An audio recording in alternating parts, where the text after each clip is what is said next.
Hola, ¿qué tal? Bienvenidos a La Insoportable Luz, un lugar donde conversamos sobre psicoanálisis desde aristas no académicas, apelando a nuestros propios errores, a nuestras propias angustias y a nuestras propias esperanzas. Hoy nos acompaña Manuel Hernández García, eh, psicoanalista, exdirector y miembro de la École Acadienne de Psychanalyse, exdirector de Litorial Editores y director de la dirección de la colección de psicoanálisis de Editorial Púrpura. Ahora Púrpura no existe más, pero tengo un proyecto editorial nuevo que se llama Ancho Mundo, Ancho Mundo. que ha publicado ya un par de títulos de manera muy artesanal. Mm. Ahora pretende tener otra proyección, vamos a ver. Ancho Mundo es el proyecto que está vivo. Púrpura dejó de existir, Ok, ok. murió antes de nacer. Pues qué gusto, Manuel. Gracias por haber aceptado la invitación. Y justo estaba leyendo tu trabajo sobre la dimensión de, bueno, los estudios de coloniales en el ámbito psicoanalítico y me parece que es sumamente relevante. No sé, me gustaría empezar con esto. ¿Por qué este interés, esta, no sé, esta necesidad tal vez? Em, bueno, como hablábamos, pertenezco a la École Acadienne de Psychanalyse, que se funda en Francia. Mm. El psicoanálisis es una disciplina que nace en Europa Central y mi propio recorrido, mi propia experiencia como alguien que vive en América Latina, em, y por dinámicas propias de la escuela, un día me hizo preguntarme sobre este punto. Es Mm. decir, me hizo preguntarme em, hasta qué punto nosotros en Latinoamérica estábamos paricentrados Ujú. y éramos eurocéntricos. Em, Había una jerarquización muy clara de la importancia de los miembros en términos de su lugar de residencia, que a pesar de que la escuela tiene como uno de sus principios que hay una sola categoría de miembro, y fue una de las cosas que a mí me atrajo de esta escuela, Mm. hubo dos cosas que a mí me atrajeron mucho. Una, que hay una sola categoría de miembro. Eso para mí era muy importante porque yo sabía que viviendo en México, en cualquier otro lugar, yo iba a ser alguien de segunda. Ujú. Si yo me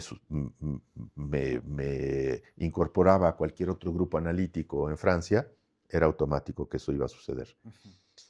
Y la segunda es que cuando yo conocí la École Acadienne fue a través de Jean Alouche, que vino a dar un seminario acá, Ujú. y él era el director en ese momento, Mm. y él dijo algo que para mí fue clave: la escuela no tiene localización geográfica. La escuela está donde están las actividades de sus miembros. Es decir, en ese momento, cuando hay una actividad, ahí está la escuela. Mm. Dije, perfecto, esto es exactamente lo que yo quiero. Y entonces decidí, bueno, pues madurar un camino hasta llegar a serme miembro de la escuela. Mm. Entonces, desde el principio, para mí, esos dos elementos pues eran importantes. Sí. Ya tenía yo una cierta posición crítica frente a una jerarquización, París en el centro Sí. y la periferia de alguna manera subordinada. Ujú. Eso yo no lo quería. Entonces, bueno, puedo decir, visto retrospectivamente, que desde ese momento yo ya tenía una cierta inquietud en ese sentido. Ujú. Ujú. Y luego, cuando se presentó la coyuntura y yo vislumbré la posibilidad, bueno, yo siempre me dije, si realmente hay una sola categoría de miembro, quiere decir que cualquier miembro puede ser director. Entonces, ¿por qué no es director Marcelo Pasternak o Miguel Felipe Sosa? Gente que para mí eran referentes en aquel momento. Ujú. Yo decía, bueno, pues es lógico que un día alguno de ellos llegue a ser el director. Ujú. Pero nadie daba el paso, es decir, no sucedía. Y se sucedían los directores nacidos en Francia. Ujú. Pero en un momento dado se presentó una coyuntura en donde había una vacilación en ese punto. Yo en ese momento había terminado mi análisis, había hecho el pase y me di cuenta que cuando pasé por Francia, que había un vacío en ese punto Ujú. y que era interesante pensar en que tal vez un director fuera de París pudiera darle una vitalidad diferente a la escuela y fue cuando decidí proponerme. Y la idea era poner a prueba la escuela. Decir, bueno, si es cierto que hay una categoría de miembro, entonces cualquier miembro puede ser director. Quiere decir que yo puedo ser director porque yo soy un miembro cualquiera. Entonces, yo no soy nadie importante, no soy nada, entonces puedo ser el director. Y lo único que yo quería era colaborar en el funcionamiento de la escuela, es decir, que la escuela funcionara lo mejor posible para que la gente que en ese momento estaba produciendo cosas súper interesantes como Alush y como Guy Legoffé, Ujú, Daniel Arnoux, Mayet Viltard, pudieran seguir produciendo. ujú. Entonces, que tuvieran la tranquilidad de que la escuela estaba funcionando y pudieran dedicarse a lo suyo. Y fue entonces cuando me propuse. Y sí, efectivamente, sí no sin sobresaltos, no sin sobresaltos, pero ocurrió. O sea, usted fue el primer director no francés. Así es. ¡Qué locura! O Así es. sea, pura vanguardia, ¿no? Pura vanguardia. Pues para mí era una consecuencia lógica del planteamiento de la escuela y yo quería saber si realmente esa escuela era lo que decía ser. Ok. Después yo entendí que hay otras maneras Ah, de establecer las jerarquías, otras maneras de hacer un ejercicio de poder centralizado y sí. eso existe. Em, para mí ha sido una insistencia continua a tratar de romper con esa forma de funcionamiento. Creo que en algunas cosas ha sido posible, en muchas otras yo he fracasado, eso es muy claro. Entiendo que acaba de cumplir 40 años Sí, exactamente. y 20, tal vez menos de la mitad, en menos de la mitad, pero ya comenzó con usted a que hubiera un director no francés. Ujú. Y eso, no sé, o sea, más allá de la relevancia que yo alcanzo a ver, mm, ¿cómo impactó de alguna forma en su, pues no sé, pues en su producción, pues de, no sé, de artículos o de su relación con otros analistas, bueno, con otros miembros? La dirección se ejerce ad honorem, es decir, nadie cobra por eso, Ujú, lo cual es muy importante. ujú, No es un empleo, es algo que uno pone. Durante ese tiempo yo me obstiné en que yo no iba a ser solamente un administrador, yo quería producir. Entonces tuve una cierta producción en ese momento. ujú, Muy marcada, yo creo, más que por la dirección de la escuela, por el hecho de que yo había hecho el pase, y entonces esas temáticas a mí me concernían mucho. ujú. Pero luego, cuando dejé la dirección, me di cuenta de que había bueno, no es cierto, desde que me propuse, yo me di cuenta de que había una resistencia, sorprendentemente para mí, de miembros de Latinoamérica a que un latinoamericano fuera ¿Qué? director. Y ese fue el primer momento en que me dije, a ver, aquí hay algo raro, esto no lo entiendo. Y después, en el segundo tiempo, cuando ya dejé yo de ser director, entonces me di cuenta de que efectivamente algo de eso había, Mm, muy, muy fuerte. Y entonces fue cuando me planteé la cuestión de trabajar primero con la noción sur, eso fue lo primero que surgió, ujú. y esto ya fue evolucionando hacia una reflexión sobre lo poscolonial, lo decolonial, y bueno, fue ahí cuando conocimos a Mauricio, y eso, y a partir de ahí sí comenzó una cierta producción que tenía que ver con eso. Ujú, Ahora estoy en otro momento. No es que haya cambiado de opinión con respecto a esto, para nada, ujú, pero me parece que en este momento sí un psicoanálisis situado es importante, pero que es más relevante todavía tratar de preguntarnos em, qué es lo que la experiencia analítica va planteando como especificidades a partir de qué es situado. Es decir, ya no se trata de una reflexión desde lo de colonial hacia el psicoanálisis, sino desde el psicoanálisis hacia su propia condición em, de posibilidad al interior de un contexto situado. Es decir, por ejemplo, durante un tiempo muy importante para mí era fundamental plantearme la cuestión de em, cómo la producción en los centros intelectuales, ya fuera Londres para una cierta tradición analítica, Nueva York o París, Ujú, se exportaba hacia las periferias ujú, y entonces las periferias lo que teníamos que hacer era traducir. ujú, ¿Ok? ujú, Entonces, durante un tiempo para mí fue importante localizar el fenómeno y tratar de preguntarme cómo funcionaba. Cuando digo preguntarme, no estoy diciendo yo solo, estoy diciendo con la gente con la que yo trabajaba, ujú, entre ellos Elena, un momento Patricia Garrido, luego vino la comunidad cooperativa del litoral, en fin, hubo mucha gente con la que estuve yo colaborando. Entonces, no hablo a título personal, pero son preguntas que me concernían directamente a mí. ujú, Entonces yo tenía un interés en preguntarme por qué funcionaba así y cómo es que habíamos llegado a ese punto. Y ahí, por ejemplo, el artículo de Miñolo sobre la desobediencia epistémica fue muy, muy importante, muy importante. ujú, Entonces, eso me permitió a mí entender algo que yo no había entendido ujú, y poder empezar a plantear las condiciones de materialidad de una experiencia analítica en términos de la producción intelectual distinta. ujú, Pero una cosa es ver el problema y comprenderlo y otra cosa es tomar una posición con respecto a eso. Es decir, ahora lo que a mí me interesaría sería poner a prueba dos cosas. Uno, en mi práctica, que yo pueda. Porque ahora, a ver, hay que saberlo.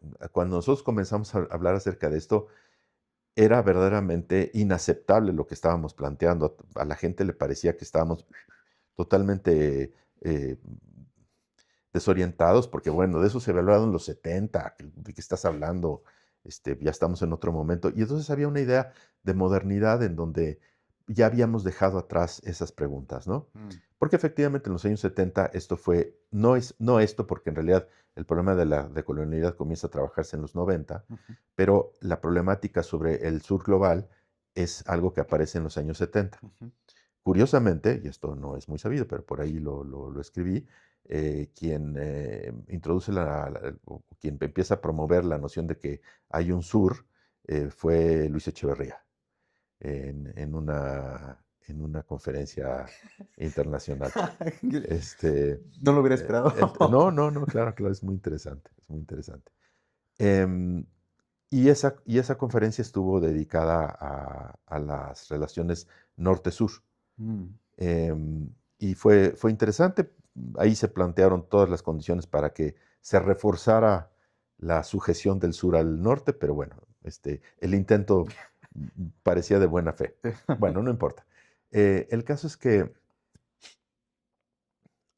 no había una aceptación y es decir, a nadie le importaba ya en principios del año 2000, primera década del año 2000, a nadie le importaba que le dijeran que era un burgués, mm. pero que tenía cabeza colonizada, eso sí dolía. Entonces, cuando empezó a aparecer eh, este cuestionamiento, y tengo que decir que desde el principio tuvimos muy claro que era un cuestionamiento a nosotros mismos en primer lugar, es decir, hasta qué punto nosotros estamos pensando de una manera eurocentrada, hasta qué punto la colonialidad nos habita a nosotros. Em, a pesar de eso, fue recibido con mucha aspereza, mucha aspereza. Mm, Y como no se entendía nada, hubo mucha crítica, pero eventualmente esto, no solamente por la tarea que nosotros hicimos, sino porque, bueno, hubo todo una reconfiguración de los cuestionamientos en diferentes ámbitos, en particular con la interseccionalidad. Entonces se empezó a- a admitir que este era un problema legítimo para el psicoanálisis. mm, No solo para el psicoanálisis, pero también para el psicoanálisis. Y entonces ahora lo que sucede es al revés. Lo que sucede es que ya son los analizantes que traen esto. mm, Entonces ya la noción de raza ya está incorporada como una noción problemática. Sí, la noción de colonialidad está incorporada. Entonces ahora es otra el momento que estamos viviendo. Bueno, En suma, en este momento yo creo que para mí, Ujú. lo que interesa es poner a prueba si hay una cierta, un cierto tipo de producción de psicoanálisis que no esté capturado por ese eurocentrismo y que tal vez pueda encontrar problemas nuevos o maneras nuevas de abordar ciertos problemas que son del psicoanálisis. Mm. Entonces ya digamos, creo que el momento crítico para mí ha quedado un poco atrás, aunque lo he incorporado, Ujú. y ahora se trata de ver, bueno, de acuerdo, ¿y ahora qué psicoanálisis puede surgir de aquí? Y bueno, pues eso es lo que está a prueba ahorita, ¿no? Es gran tarea Mm. y muy abierto, ¿no? O sea, me parece todavía muy a la vanguardia, porque justo preguntarse sobre eso, no sé, no, inmediatamente no se me ocurre un texto que hable precisamente ya de este, como segundo movimiento posterior a la decolonialidad, ¿no? Em, La idea ahí, por ejemplo, es, hay ciertos problemas que, que el psicoanálisis eurocentrado, porque está organizado alrededor de los conceptos, Ujú. no, no ha tratado. Entonces, eh, por ejemplo, la pregunta sobre qué fue el análisis de Lacan, para mí ya es una producción que va en ese sentido. Mm. ¿Cómo es que, cuál fue el papel de Miller en el psicoanálisis y qué incidencia tiene desde su posicionamiento particular? Y hacer un poco un recorrido por eh, por estas experiencias transferenciales, porque ese es el eje de todo esto, las experiencias transferenciales, Ujú. de gente que son referentes en el psicoanálisis, para mí ha sido muy importante para entender cosas que yo no entendía. Por ejemplo, lo puedo decir claramente, yo cuando em, comencé a leer sobre la historia del psicoanálisis, yo me había quedado con la idea de que Miller era una revista que había aprovechado la circunstancia de que Lacan tenía una hija de su edad para casarse con ella y entonces hacer una carrera analítica por ese motivo. Y eso no fue así. Eso no fue así. Cuando yo me senté a escribir sobre eso y a investigar realmente cómo se dan las cosas, sucedió de una manera totalmente diferente. Y para mí eso fue muy, muy importante entender que no. Él había quedado de alguna manera tomado, capturado por Lacan, Mm. que tenía en ese momento 64 años, Miller tenía 19, y Lacan lo absorbió, Ujú. y luego prácticamente le entregó a su hija. Entonces es una historia para mí totalmente diferente, Mm. pero además con el problema de que Miller no se pudo analizar con Lacan. Él lo dice explícitamente en algunos momentos de su vida, lo dijo, su transferencia estaba con Lacan. Entonces su único analista era Lacan, no había otro analista para él. Uno no se puede analizar donde no está la transferencia. Mm. Entonces, el único lugar para analizarse era ese. Y Lacan no se lo permitió. Jean-Claude Milner, que es un compañero de generación de Miller, fue junto con Miller al consultorio de Lacan a tocar la puerta cuando tenían 19 años. Y Lacan les abrió. A ver, cuando llega alguien y toca en la puerta de un psicoanalista, no es muy difícil entender qué es lo que está pasando. El siguiente movimiento es pase al diván, punto. No hay más. Bueno, Lacan hizo una diferencia. A Milner lo tomó en análisis y a Miller lo invitó a su casa de campo con su hija. Entonces fue completamente distinto a la versión que yo tenía, ¿no? Ajá. Y Lacan le impidió a Miller hacer su análisis con él. Lo quiso mandar a lugares donde no estaba su transferencia y evidentemente eso no funcionó, ¿no? Aquí me gustaría llevarlo un poco a un poco de su historia. Ujú. ¿Cómo llegó usted al psicoanálisis? A mí el psicoanálisis me interesó porque yo pesqué así en, en publicaciones populares. El psicoanálisis en los años 60 estaba como muy encendida la cuestión psicoanalítica, estaba de moda, Ujú. y entonces en revistas de circulación amplia de repente había articulitos que tenían que ver algo con psicoanálisis y a mí eso me llamaba mucho la atención. Y, y entonces se me quedó muy presente en la cabeza el nombre psicoanálisis desde muy pequeño, desde muy, muy pequeño. Y luego, conforme fui viendo cuáles eran mis posibilidades de hacer una carrera, por mi historia familiar, lo lógico hubiera sido que yo me dedicara al costado empresarial. Mm. Y para mí eso no tenía ningún atractivo, nada. Aún así estudié área 3 Ok. porque insistentemente me decían, a ver, ¿pero tú qué quieres? No, pues yo quiero estudiar psicología. Yo creía que psicología y psicoanálisis era algo que iba bien de la mano, ahora sé que no. Pero, pero te vas a morir de hambre. Dije, "Sí, bueno, pues sí, si me voy a morir de hambre, no, no, no me voy a dedicar a esto", pero estaba ahí. Ujú. Entonces exploré, hice área 3, me di cuenta que definitivamente administración no era lo mío. La otra posibilidad que yo tenía era arquitectura, porque me apasiona la arquitectura, pero las matemáticas no me atraían nada. Mm, ujú. Y entonces me tomé un año para, para reflexionar seriamente qué es lo que iba yo a hacer con mi vida. Y en ese año me dediqué a hacer teatro, que era la otra cosa que me gustaba mucho. Mm.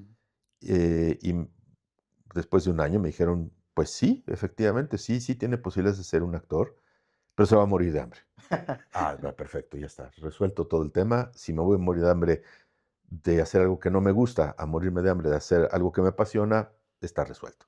Entonces yo ya había entendido que psicoanálisis y psicología era diferente. Hice psicología en la UNAM solamente para tener el grado y entonces poder tener un respaldo legal para tener un consultorio, pero yo sabía que el psicoanálisis lo tenía que hacer por otro lado Mm. y así fue. Al año y medio de la carrera de psicología me di cuenta que eso era una tortura infinita. Me fui a filosofía, Ujú. hice como oyente 2 años en filosofía. Ujú. Quise hacer el cambio de carrera, ya no fue posible. Administrativamente había pasado el tiempo. Y entonces regresé a psicología a terminar en el sistema de universidad abierta. Y Mm. ahí terminé, ahí me titulé con una tesis sobre el seminario de Santón. ¿Qué- ¿Y le gustó su tesis? O sea, fue como Ah, un... fue apasionante, hacer esa tesis fue apasionante. Sí, sí, porque afortunadamente me encontré con gente muy generosa. Qué chi- Patricia Paz de Buen era mi asesora Ajá. y me dijo, tú haz lo que tú quieras, tú dialoga con quien tú quieras, a mí tú nomás me traes tu tesis, yo te la firmo y listo. Mm. Entonces, bueno, yo pude trabajar en ese momento yo le pedí a Antonio Montes de Oca que dialogara conmigo sobre la tesis. No dialogó nada, nada más se dedicaba a escucharme y yo le dije, mira, estoy haciendo esto y esto y esto. Ok, y listo, y ya. Pero había él, junto con Alberto Sladoña, hecho un taller de lecturas de los objetos topológicos de Le Santon, Ujú. y eso para mí fue muy importante. Eso sí fue muy, muy importante. Y fue a partir de ese taller de lecturas que yo pude sentarme a escribir. Obviamente leí la obra de Joyce, me eché la biografía de Richard Ellman, en fin, y bueno, quedó la tesis ahí. Y esta, bueno, no transición, pero esta búsqueda después de filosofía, ¿le hubiera gustado terminar justo su licenciatura ahí en filosofía? ¿Y qué era lo que le gustaba sí, del colegio, de la carrera? Ya era facultad, ya era Mm. facultad. Em, Me parecía muy útil para poder entender algunas cosas que Lacan planteaba, Mm. pero para mí estaba muy claro que era el psicoanálisis. Mm. Yo no estaba confundido, ahí ya para mí era clarísimo. Mm. Era psicoanálisis, psicoanálisis, psicoanálisis, Lacan, Lacan, Lacan, Lacan, Mm. no había ninguna duda. Em, de hecho, cuando yo estaba en la carrera de psicología, yo me pregunté, a ver, yo, ¿con quién quiero hablar de psicoanálisis? Con mis compañeros, pues no, porque no les interesa lo que a mí me interesa. Los profesores están empezando a leer, los profesores de psicología, leían apenas. Entonces fui de esa manera avanzando hasta que dije, no, yo quiero dialogar con la gente que estuvo con Lacan. Lacan se acababa de morir. Mm. Yo quiero dialogar con la gente que estuvo con Lacan. Y en ese momento que yo tenía 20 años tal vez. Dije, sí, pero nada más que falta que ellos quieran hablar conmigo. Entonces, Sí. para lo cual yo necesito sentarme a trabajar. Y fue muy, muy importante eso porque a partir de ese momento yo hice una disciplina de trabajo y me levantaba todos los días, muy temprano en la mañana, yo siempre he sido de madrugada, Ujú. a leer una sesión del seminario de Lacan. Y así hice un buen recorrido por los seminarios. Y bueno, ya después el tiempo hizo lo suyo y pues sí, afortunadamente trabajo con la gente que estuvo con Lacan. Muy, muy, muy cerca. Sí, muy cerca. Y justo en este interés, ¿qué podría, qué podría decir de qué es ser psicoanalista? ¿De qué? ¿Qué sería ser psicoanalista? ¿Qué es un psicoanalista? Más bien, ¿qué hace? ¿Qué hace? ¿Qué hace un psicoanalista? Sostiene el dispositivo analítico y sostiene las transferencias. Ujú. Eso. Eh, Podría decir entonces que sostiene las transferencias en el dispositivo analítico. Ujú. El dispositivo analítico no es el encuadre, es otra cosa. Tiene una flexibilidad la noción de dispositivo que no tiene la del encuadre. Ujú. Justo ahora bueno, hay una actividad en la que estamos leyendo casos y ahora estamos leyendo a François Dolto, el seminario de psicoanálisis de niños. Ujú. Y relata un caso de una chica que llega a su consulta después de un recorrido muy, muy ríspido, en donde estuvo internada en hospitales psiquiátricos, estuvo considerada débil mental, etcétera. Pero lo que había sucedido con esta muchacha es que la madre al embarazarse tuvo rubiola y entonces nace ciega y sorda. Y entonces uno dice, bueno, ¿cómo se puede practicar el psicoanálisis con alguien así? ¿No? Es decir, pues llega a los 19 años, no habla, no oye, no ve, y es apasionante ver cómo Dolto sostiene el dispositivo con recursos completamente heterogéneos a lo que uno está acostumbrado, ¿no? Y ella conduce su análisis, sostiene su transferencia, ubica el momento en el que sucede el contacto transferencial a través del olfato. Y ahí dice, ahí estaba la transferencia, ahí está la transferencia. Y ella lleva ese análisis hasta que termina su análisis, esta chica. Es muy impresionante y ahí queda muy claro que Dolto sostenía esa transferencia en el dispositivo analítico, que no es el encuadre. No, Sí. no es nos vemos tal hora, tal día, las sesiones duran tantos minutos. Sí, puede ser que sea así o no, eso no es lo relevante. Lo que es relevante es que Dolto se coloca como analista para hacer posible que ella se analice, con sus condiciones muy particulares. Eso es lo que hace un analista. Bueno, ya estamos ahí. Mm, ¿Qué podría, qué sería la transferencia? Em, a ver, una respuesta rápida con respecto a dos cuestiones. Uno, hay una diferencia entre la concepción de Freud de la transferencia y la de Lacan. La de Freud, para Freud, la transferencia era una pieza de la repetición. Y Lacan, sin decirlo de una manera explícita, pone eso en cuestión. Y eso es muy fácil de verlo en el seminario que se conoce, que tiene dos títulos y los dos avalados por Lacan, el de los cuatro conceptos. ¿Por qué? Porque ahí está claramente distinguida repetición de transferencia. Pulsión, transferencia, inconsciente y repetición. Esos son los cuatro conceptos. Entonces quiere decir que repetición y transferencia no son lo mismo. Entonces cualquier lector atento tendría que percatarse de que Lacan hizo esa distinción y que en ese sentido se separa de Freud, porque ella tiene una concepción de la transferencia que no es la de Freud, que es la del sujeto supuesto saber. Y esta figura del sujeto supuesto saber eh, opera desde antes de que el análisis comience. Desde que el analizante toma el teléfono para comunicarse por primera vez, ya está la transferencia operando. Y eso no es repetición. La repetición va a venir después, no hay duda, va a venir, pero no es eso. Y luego viene el costado, si esto tiene que ver con el amor, que no hay duda, esa suposición tiene que ver con el amor, y luego está el costado propiamente sexual, que es el momento en el que el analista eh, es el sostén del objeto A. Y entonces ahí ya es un costado en donde lo que está en juego es lo sexual, directamente. Entonces, la transferencia es una experiencia que tiene un costado relativo al saber, supuesto, al amor y a lo sexual. Por eso es una, por eso por eso tiene la potencia que tiene la transferencia. Y por eso es tan fundamental que el analista no abuse del poder que la transferencia le da. Y de ahí lo indispensable de la ascesis del analista, es decir, de su propio análisis. Porque si eso no sucede, se le está poniendo en las manos a alguien algo extremadamente potente y, y lo más probable es que le exploten las manos.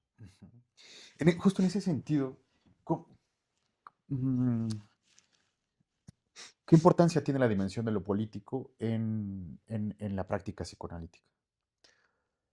Sí, está bien planteado así porque no es la política, es lo político, es el orden político. Ujú, Yo, yo pienso que no hay nada de la vida social ujú, que sea ajeno a lo político, al orden político. Y el psicoanálisis también. ujú, Eso es muy claro en la vida de las instituciones.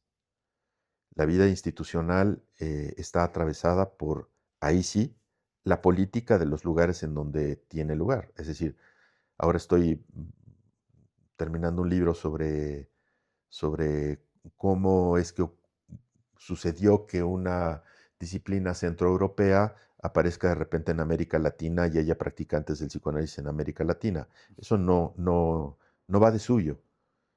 Hay que hacer un rastreo de ver cómo sucedió eso. Y uno de los momentos en los que eso sucedió fue en Brasil, en los años 50.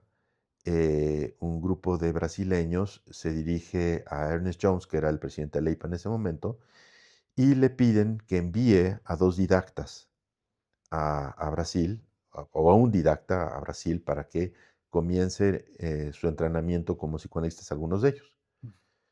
Eso, por ejemplo, es diferente de lo que sucedió en Argentina o en México, en donde la gente viajó para analizarse.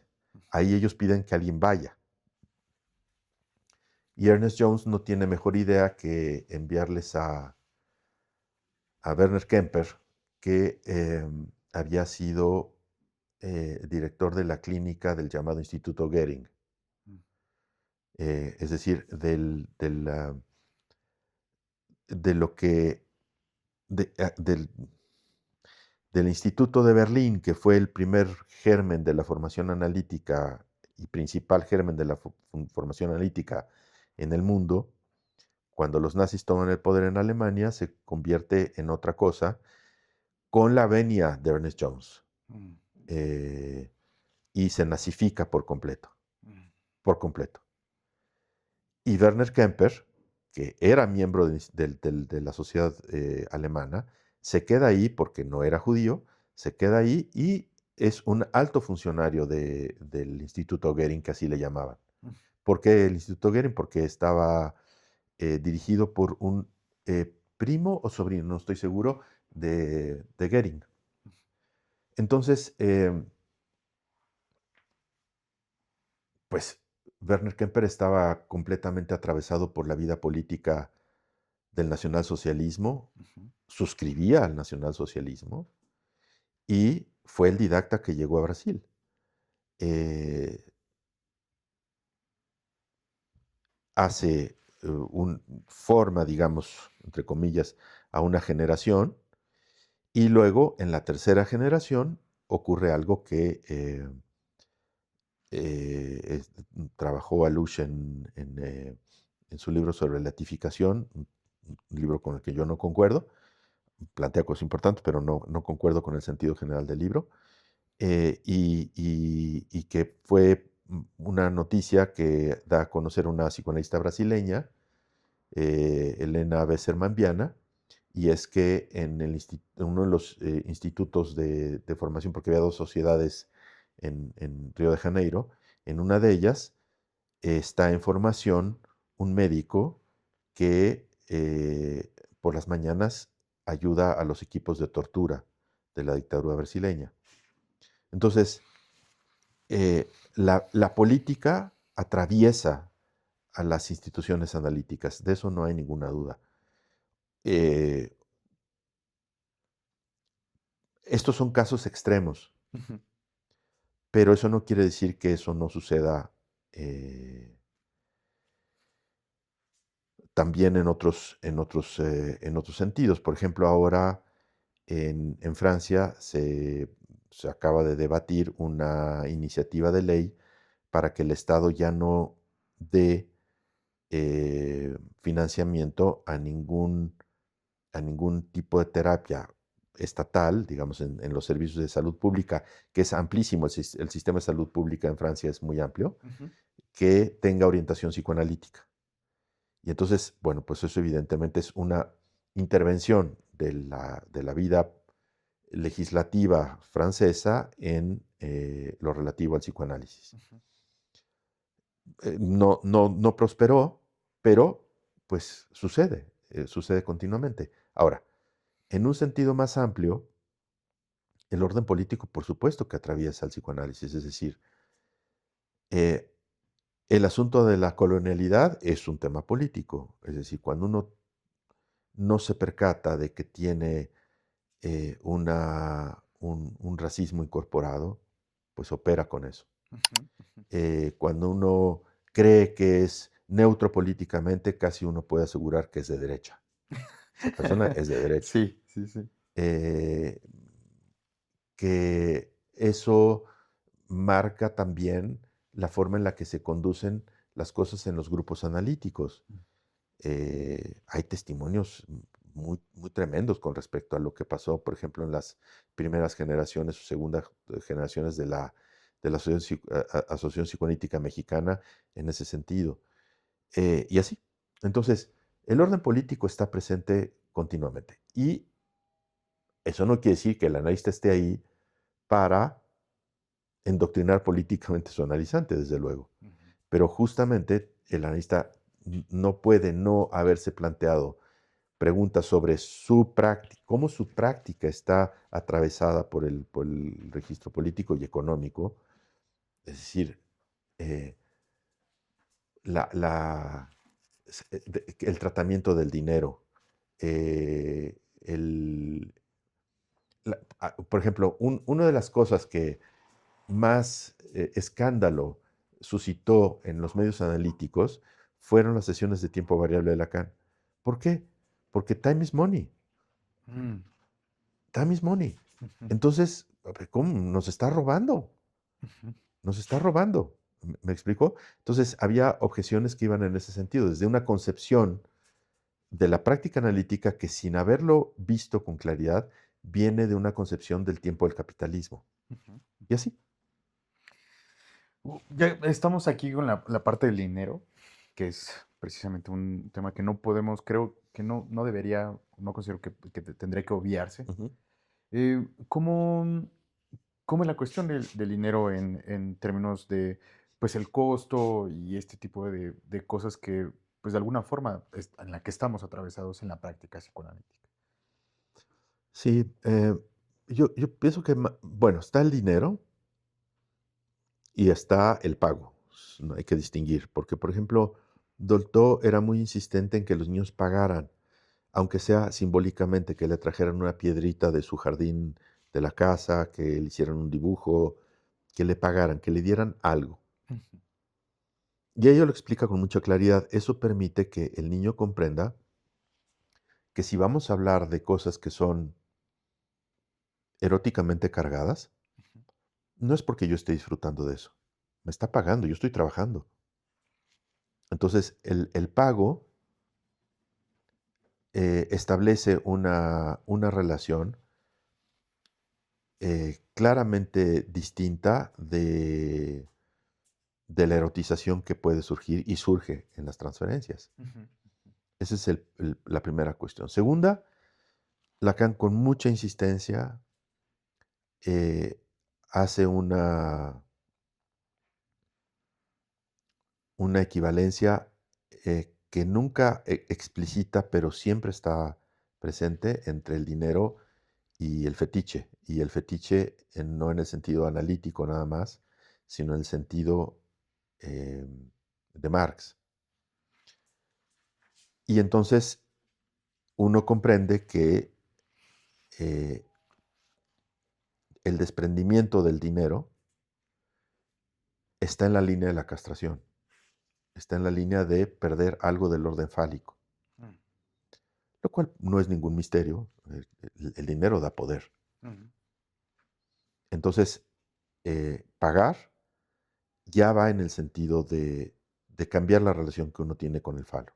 mm, Y eso implica que, por lo menos desde mi perspectiva, no es oportuno hacer una tabula rasa y cobrar una cuota. mm, Eso es en cada análisis. mm, Y además, en cada análisis, justamente porque existe ese valor de equivalencia general del dinero, justamente como Marx lo plantea, como la mercancía con el valor más general, ujú, el falo es lo mismo, es el significante con el valor más general que hay, la última significación. eh, Puede cobrar cualquier valor en cualquier momento de un análisis. Valor en el sentido de no solamente su peso financiero, sino un valor significante, un valor imaginario, un valor real. Y entonces el analista, si está advertido de eso, eh, puede intervenir cambiando las condiciones del pago en función de lo que un análisis esté planteando transferencialmente. ujú. Hace rato planteaba que era importante preguntarse sobre ciertos conceptos o ciertas nociones mismas del psicoanálisis. Ujú. Me gustaría plantear la pregunta de si el falo es una noción problemática y si es necesario precisamente replantearla desde, eh, pues sí, desde, no sé si Latinoamérica, o desde una posición sur, o desde México, o mm, desde una posición en donde precisamente de alguna forma somos herederos, pero no nos agotamos, pues, en la frase central, pues. A mí me parece que, bueno, una de las críticas que se hace desde los estudios de género y las autoras feministas al psicoanálisis es que es falocéntrico. Em, Mi respuesta a eso es que la cultura es falocéntrica, que si el análisis le ha reconocido al falo un lugar central, es porque es lo que aparece en los análisis. El psicoanálisis no es una propuesta falocéntrica, es ante todo la recepción de lo que sucede en los análisis y en una cultura falocéntrica y patriarcal, no es nada extraño que aparezca el falo en un lugar tan central en los análisis. Mm, Ahora, el análisis no puede ser falocéntrico si lo que propone como resolución de un análisis es la castración, es decir, la pérdida del falo. Entonces, va en un sentido exactamente contrario al presunto falocentrismo. mm, Lo que es falocéntrico es la cultura. El psicoanálisis lo que permite es que l- un analizante consiga cambiar su relación con el falo para que el falo justamente deje estar en el centro de su subjetividad y que cambie su relación con los factores de poder que el falo eh, plantea. ujú, Y justamente esa es la razón por la cual es tan importante que un analista concluya su análisis con esa operación que evidentemente no es lo que dice el término literal, es una operación de subjetivación que se llama castración. ¿Por qué? Porque eso es lo que le permite no hacer uso y abuso de la transferencia, del poder que le da la transferencia, porque ya cambió su relación con el poder. Justo, ¿qué podría decir del fin análisis? Como, Bueno, esto. Pero además otra cosa fundamental desde mi punto de vista, que es que si le damos algún crédito a la propuesta de Lacan de que el analista es el soporte del objeto A, entonces no hay manera, desde mi perspectiva, de no percatarse de que además de este factor fálico del que acabo de hablar, están toda la dinámica de las pulsiones parciales operando ahí y que la relación con el analista, en tanto soporte el objeto A, pone en juego toda esa dimensión erótica que es la de las pulsiones parciales, que en cada análisis es específica. Un análisis tendrá ciertas características, en otro análisis otras características. Pero lo que no hay ninguna duda es que ese objeto A, que es uno de los herederos, o sea, que es heredero de una conceptualización sobre el objeto pulsional en las pulsiones parciales en Freud, y no solamente del objeto, de todo lo que implica la dinámica pulsional, que es otra de las cosas que Lacan plantea en el seminario de los cuatro conceptos. Hace un estudio de la pulsión en ese sentido. Bueno, eso está operando también. Entonces, también el análisis incide en esa dimensión de lo sexual, que es lo que en los viejos términos se llamaba pregenital. Todo eso pregenital también queda afectado por el análisis. Y esto es fundamental porque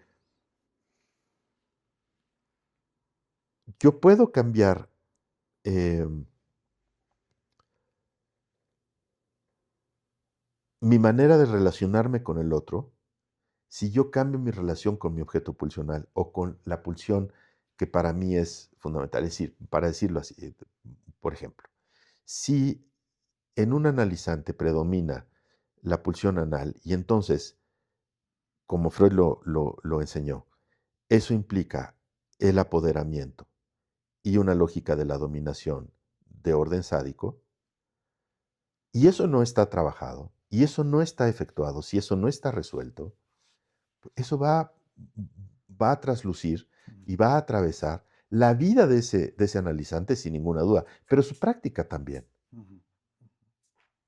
Y entonces verá al dinero como un objeto fecal, y entonces será un objeto de acumulación y de retención, por ejemplo. O no podrá cobrar, no puede cobrar porque ¿cómo se va a ensuciar con el dinero? Pues ¿cómo le voy a arrancar el dinero a esta? ¿Me explico? O sea, entonces empezamos a pensar con, con la forma operatoria de las pulsiones. Y esto es lo que es fundamental del hecho de que Lacan diga, el analista es el soporte del objeto A.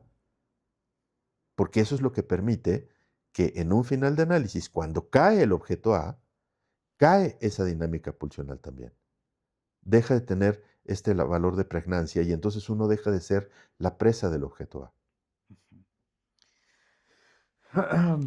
Tal vez mi pregunta también iba un poco encaminada a su propia experiencia, ¿no? A su fin de análisis. Pero antes de eso, si gusta compartirnos, cuando usted, la pregunta del cómo llega al psicoanálisis, por supuesto que era en un sentido también teórico, pero también me gustaría preguntarle en un sentido más, pues, más personal, ¿no? ¿Cómo llegó y, ajá, cómo llega a ser pues un analizante y de ahí pues ya devino, no sé si posteriormente la parte pues de un deseo de analista. Em, bueno, hay ciertas cosas personales que no voy a contar, Ujú, ujú, otras las puedo relatar. Em, am- yo tuve mucha suerte porque eh, el libro Localización del analista surgió de que durante esa época, cuando yo tenía 19 años y estaba buscando pues, qué camino tomar. O sea, yo sabía que tenía que estudiar psicología para tener un título que me respaldara. Pero luego venía la pregunta, bueno, ¿y cómo se hace uno psicoanalista? Y entonces me acerqué a Darbelio Castaño, que era el director de psicología en ese momento, y pues yo dije, pues si alguien me puede decir, pues es el director de psicología, está claro, ¿no? Entonces fui, le pregunté, me dijo, pues tiene que estudiar medicina o ser doctor en psicología e inscribirse en la Asociación Psicoanalítica Mexicana. Yo dije, primero, yo no entiendo por qué es equivalente estudiar medicina a ser doctor en psicología. Para mí eso no tenía ni pies ni cabeza. Y luego dije, bueno, además yo no me voy a cambiar a medicina para, para hacerme psicoanalista, no hay manera, eso no existe. Dije, no, esto no. Y luego fui a un evento que hizo Néstor Brownstein, que trajo a dos miembros de la escuela freudiana que eran, ahorita se me fue el nombre, ahorita me voy a acordar, una pareja, eh, un matrimonio, ahorita me voy a acordar, y franceses. Y entonces, bueno, dieron un seminario interesante, eso me gustó. Las otras actividades de la fundación a mí no me gustaban. Yo entraba, me inscribía, si es que esto no es, y me iba. Pero esta sí fue diferente. Me interesó lo que estaban trabajando y me quedé. Y entonces al final fue en el Colegio México. Al final se paran de la mesa los franceses y se van a donde ya estaban los canapés y el brindis y no sé qué. Y Brownstein se quedó en la mesa donde estaban arreglando unos papeles. Yo corrí, me acerqué y le dije, oiga, le quiero preguntar, ¿qué necesito para serme psicoanalista? Me dijo, psicoanalizarse. Se paró y se fue. Y ahí yo me salvé. Ahí yo me salvé porque un analista me hubiera dado una cita. Él estaba más interesado en estar con sus invitados y en la vida social que ahí se estaba planteando y en atenderlos y tal, que en recibir una transferencia. Claro, Pero la transferencia hubiera cuajado de inmediato ahí si él me da una cita. sí, sí. Entonces yo tuve mucha suerte, porque Brownstein no se analizó. Pues yo me salvé. Yo me salvé. Entonces, bueno, después yo dije, bueno, ya, si yo me voy a analizar, y esta ya era la fantasía, yo quiero analizarme con alguien que haya estado con Lacan y bla, bla, bla, bla.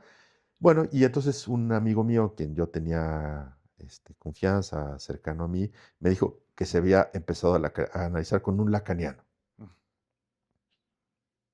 Y le dije, ¿cómo está yendo?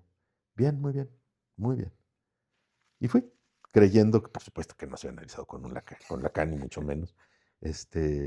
Pero bueno, así empecé mi análisis y luego, bueno, yo me quedé ahí hasta que terminé mi análisis, en ese análisis. Y, y yo siempre supe que para mí era importante no ser yo, a pesar de que lo único que para mí tenía sentido era la frase de Lacan de el analista no se autoriza sino por él mismo. Para mí esa frase tuvo todo el sentido del mundo. ¿Por qué? Porque yo no entendía cómo la experiencia de análisis, siendo emancipadora, terminaba en tener que pedir permiso para practicar psicoanálisis.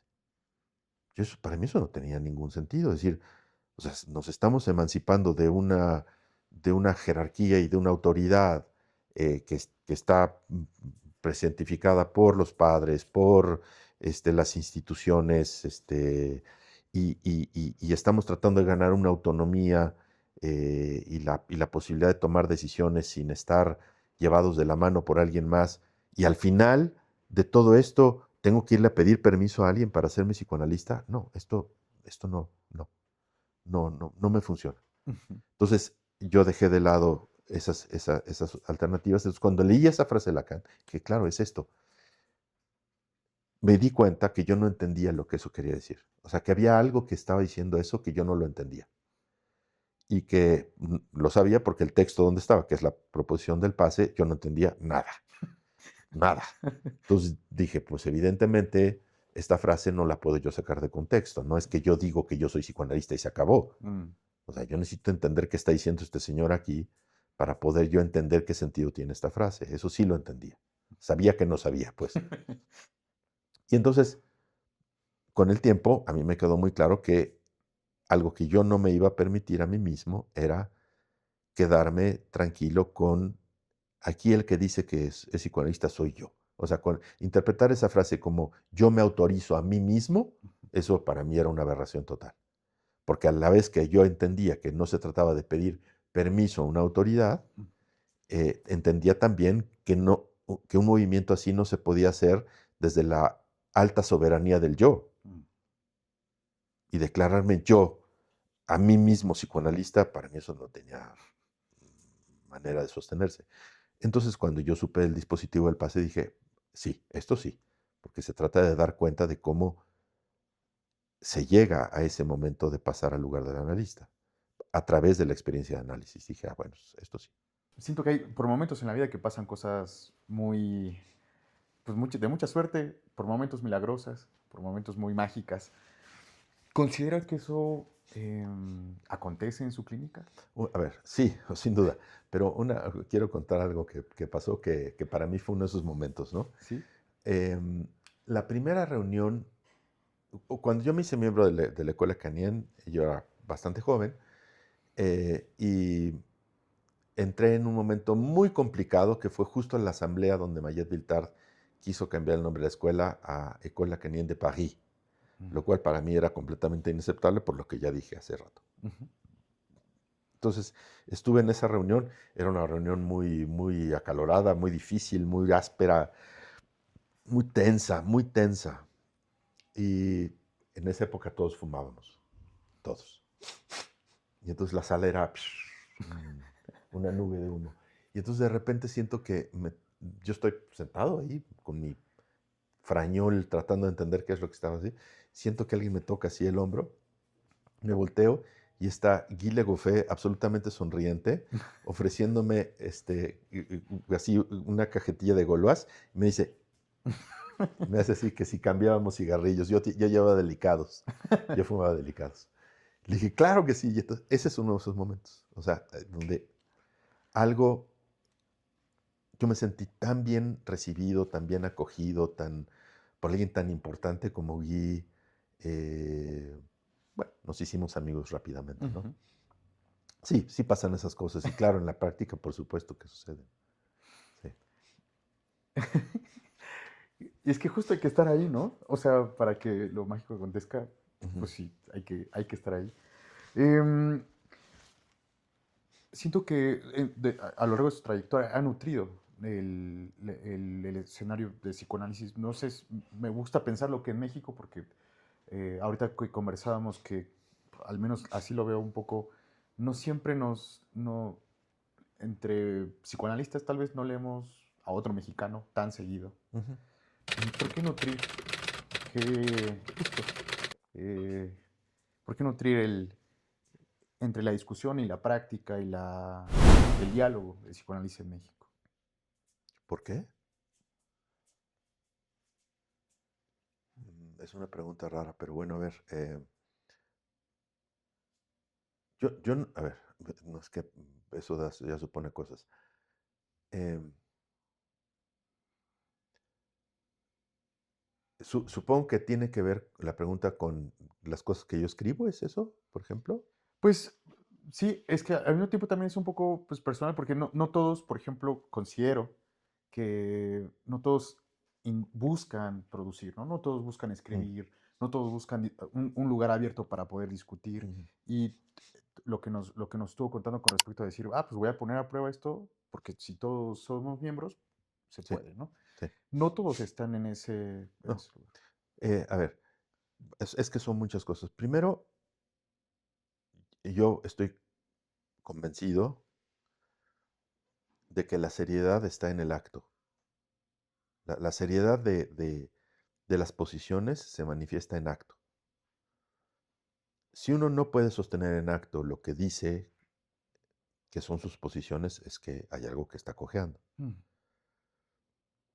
El primer número de Litoral, cuando tomé yo la dirección, se llamó Las Gamas del Acto, porque justamente para mí era en acto decir el psicoanálisis lacaniano, tal como lo entendemos en Litoral, pone al frente la dimensión del acto.